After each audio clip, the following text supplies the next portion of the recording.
더불어민주당이 검찰 수사 기능을 폐지하는 이른바 검수완박 법안을 당론으로 발의했습니다. 국민의힘은 여기에 반발해 김호수 검찰총장을 다음 주 국회로 불러 의견을 듣기로 하는 등 여론전에 박차를 가하고 있습니다.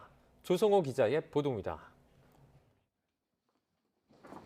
민주당 박홍근 원내대표가 대표 발의한 검찰 수사권 분리, 이른바 검수완박 법안이 국회에 제출됐습니다.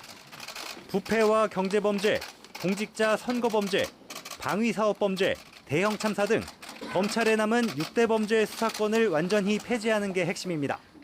6대 범죄라는 부분을 직접 수사하지 못하도록 했고요. 사건을 송치하거나 기록을 송부한 이후에도 직접 수사보다는 경찰을 통해서 보안 수사가 이루어지도록 하는 식으로 바꾸었습니다. 수사에 필요할 때 관할을 벗어나 직무를 할 수 있는 권한, 그리고 검찰 수사관직제도 폐지하도록 했습니다. 수사기관들의 상호 견제를 위해 경찰, 공수처 직원들에 대한 수사권만 남겨뒀습니다. 형사소송법에서 검찰의 수사권을 언급한 조항도 전부 손대 검찰이 일반적인 수사 실무에 관여하지 못하도록 했습니다.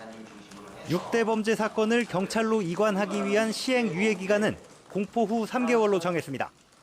경찰의 수사 독점에 대한 우려에 민주당은 헌법이 정한 검사의 영장 청구권과 기소권, 변사사건 검시, 수사관 교체와 징계 요구 권한 등으로 검찰이 충분히 통제할 수 있다고 설명했습니다.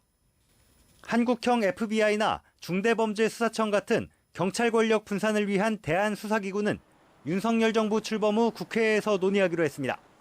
국민의힘 대응도 바빠졌습니다.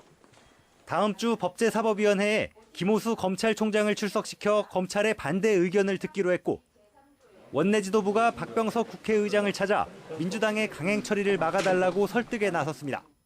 소위 말하는 검수완박법 강행 처리는 국회의 명예를 손상시키는 것이기 때문에 절대 안 된다. 의장님께서 양당 간에 이 부분에 대해서 중재할 수 있도록 좀 조정안을, 타협안을 좀 제시해달라. 민주당은 오는 28일 본회의에서 법안들을 처리하는 방안을 유력하게 검토하고 있지만, 공교롭게도 박 의장이 오는 23일부터 열흘간 북미 순방에 나서는 게 변수가 될 걸로 보입니다.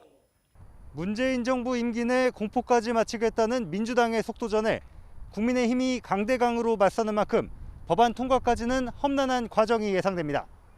YTN 조성호입니다.